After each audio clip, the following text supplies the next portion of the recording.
అక్రమ మైనింగ్ కేసులో మాజీ మంత్రి కాకాని గోవర్ధన్ రెడ్డి పోలీసులతో దాగుడు మూతలాడుతున్నారు.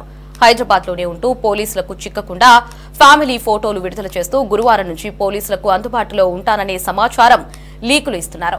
కాకాని నిన్న కూడా పోలీసు విచారణకు హాజరు కాకపోవడంతో వరుసగా మూడోసారి నెల్లూరు పోలీసులు నోటీసులు జారీ చేశారు. కాకాని బంధువులకు నోటీసులు అందజేశారు. ఇవాళ నెల్లూరు రూరల్ డీఎస్పీ ముందు హాజరు కావాలని స్పష్టం చేశారు.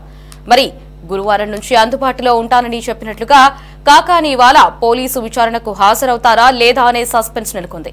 మరోవైపు కాకాని ముందస్తు బెయిల్, క్వాష్ పిటిషన్లపై ఇవాళ హైకోర్టు తీర్పు రాబోతోంది.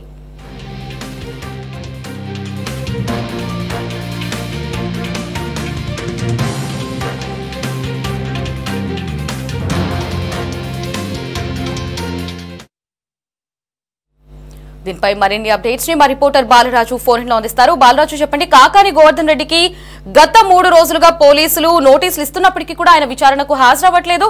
మరి గురువారం బయటికి వస్తాను, పోలీసుల ముందు విచారణకు హాజరవుతాను అంటూ కూడా కాకాని నిన్న కూడా ప్రకటించారు.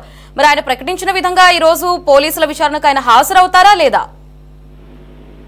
లహరి, కాకాని గోవర్ధన్ రెడ్డి ఈ అక్రమ మైనింగ్ పై కేసు నమోదైన కాడి నుంచి కూడా ఆయన మొదట్లో మాత్రం ఎటువంటి కేసులు నాపై నమోదు చేసిన అక్రమ కేసులకి నేను భయపడినట్టు కూడా సవాళ్ళు అయితే విసిరారు. అయితే సవాళ్లు విసిరినటువంటి కాకాని గోవర్ధన్ రెడ్డి ఆయన్ను A4 గా కేసు నమోదు చేసినప్పటి నుంచి కూడా పోలీసులతో దాగుడు మూతలాడుతున్నాడని చెప్పవచ్చు.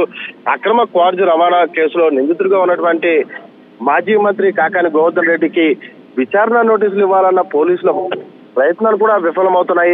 కేసులకు భయపడలేదన్న వ్యక్తి ఇటీవల కాలంగా పోలీసులకు అందుబాటులోకి రాకపోవడం, ఆ తర్వాత అక్కడ ఇక్కడ అంటూ సోషల్ మీడియాలో పోస్టులు పెట్టడం, అవన్నీ కూడా చర్చనీయాంశంగా మారుతున్నాయి. గత ఆదివారం నుండి కూడా పోలీసులు నోటీసులు ఇచ్చేందుకు నెల్లూరు డైకాస్ రోడ్ లోని ఇంటికి వెళ్ళగా అక్కడ ఆయన లేరు. దాంతో ఆ ఇంటి గోడకైతే నోటీస్ అంటించొచ్చారు. ఆ సమయంలో తాను హైదరాబాద్ లో కుటుంబంతో ఉగాది వేడుకల్లో ఉన్నట్లుగా కూడా మరలా పోస్టులు ఆయన పెట్టడంతో ఆ పోస్టులకు అనుగుణంగా హైదరాబాద్ కూడా వెళ్ళినారు పోలీసులు.